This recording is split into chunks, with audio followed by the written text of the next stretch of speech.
Buloqboshi tuman axborot kutubxona markazi taqdim etadi. Ertaklar olami turkumidan podshoh bilan vazir ertagi. Kunlardan bir kuni podshoh bilan vazir yo'lda ketishayotgan ekan. Yo'l chetida bir keksa chol juda qarib, bukchayib qolganiga qaramay qo'sh haydab yurgan ekan.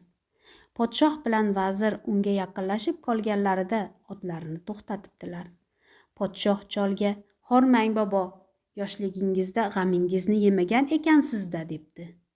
"Bor bo'ling, yoshligimda g'amimni yegan edim, ammo taratdim" deb javob beribdi. "Ikkingiz 3 bo'lganiga qancha bo'ldi?"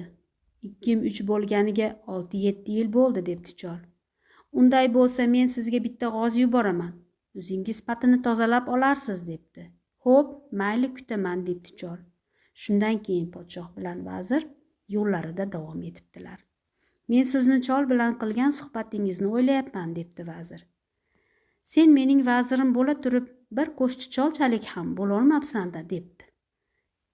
Vazir ko'p o'ylab, bu jumboqni bilolmay boshi qotibdi. Biror keksaroq odamni topib, undan javobini so'rayman deb, bir keksa odamni topib, podshoh bilan chol o'rtasidagi suhbatni aytib beribdi. Shunda chol: "Men g'amimni yegan edim, lekin hammasini taratdim" deganining ma'nosi 3-4 qizlarim bor edi, hammasini kuyovga chiqardim degani. "Ikkim 3 bo'lganiga 6-7 yil bo'ldi" deb javob berganida, u 2 oyog'i ishdan chiqib 6-7 yildan beri hassa tutayotganini aytgan. "Bir g'oz yuboraman, patini o'zingiz tozalab olarsiz" deganining ma'nosini aytmayman. "Kimdan so'rasang so'rayver" debdi. Vazir noiloj yana o'sha cholni oldiga boribdi. Undan podshohning g'oz haqida aytgan gaplarini ma'nosini so'rabdi. Shunda haligi chol: "Bu gaplarning ma'nosini bilmoqchi bo'lsang, men bilan borib podshoh yonida eshitasan" debdi. Shunda vazir podshohdan uyalishini, uni izza qilishidan qo'rqishini aytibdi. "Agar sen uyalsang, qiyofangni o'zgartirasan.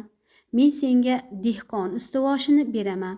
Uni kiyib men kabi bir dehqonga aylanasan" debdi. Shunda vazir darrov rozi bo'libdi va dehqon kiyimini kiyib chol bilan podshohning huzuriga kelibdi. Chol vazirni ko'rsatib: "Qanday behimmat podshohsiz. Menga yaxshi g'oz va'da qilib, mana shu ora g'ozni yuboribsiz." Shunda podshoh kula-kula cholga bir hamyon oltin beribdi.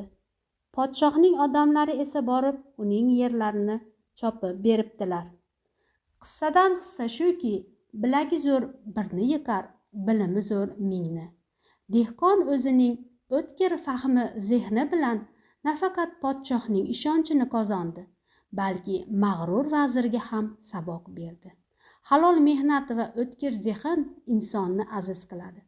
Aziz bolajonlar, o'tkir zehnli bo'lmoqchi bo'lsangiz, Buloqboshi tuman axborot kutubxona markaziga tashrif buyurib, kitob mutolaa qiling.